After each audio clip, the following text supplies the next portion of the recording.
Kasaragod കുമ്പളയിൽ auto ഡ്രൈവറെ വധിക്കാൻ ശ്രമിച്ച രണ്ടുപേർ അറസ്റ്റിൽ.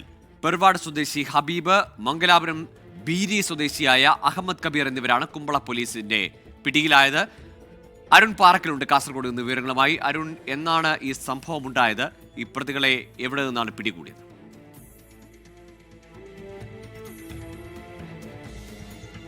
ഗോകുലെ, ഇന്നലെ വൈകിട്ടോടുകൂടിയാണ് ഈ സംഭവം ഉണ്ടാകുന്നത്. മൊഗ്ര സ്കൂളിന് സമീപം ഓട്ടോ ഡ്രൈവറായ അബൂബക്കർ സിദ്ദിഖിനെ ഓട്ടോ തടഞ്ഞു നിർത്തി ഒമിനി വാനിലെത്തിയ ഹബീബും മംഗലാപുരം ബീരി സ്വദേശി അഹമ്മദ് കബീറും ചേർന്ന് മർദ്ദിക്കുകയായിരുന്നു. ഓട്ടോ യാത്രക്കാരിയായ സ്ത്രീയെയും മർദ്ദിച്ചു. അതിനുശേഷം ഈ അബ്ദുൾ സത്താർ അബൂബക്കർ സിദ്ദിഖ് ഇത് തടഞ്ഞതോടെ കത്തിയെടുത്ത് അബൂബക്കർ സിദ്ദിഖിനെ കുത്താൻ ശ്രമിക്കുകയായിരുന്നു. ഇതാണ് പോലീസിന് ലഭിച്ച പരാതി. ഹബീബ് നേരത്തെയും കൊലപാതക കേസിൽ ഉൾപ്പെടെ പ്രതിയാണ്, മയക്കുമരുന്ന് കേസിൽ ഉൾപ്പെടെ പ്രതിയാണെന്ന് പോലീസ് പറയുന്നുണ്ട്. എന്തായാലും ഹബീബിനെയും അതുപോലെ തന്നെ മംഗലാപുരം ബീരി സ്വദേശി അഹമ്മദ് കബീറിനെയും പോലീസ് അറസ്റ്റ് ചെയ്ത് കോടതിയിൽ ഹാജരാക്കി.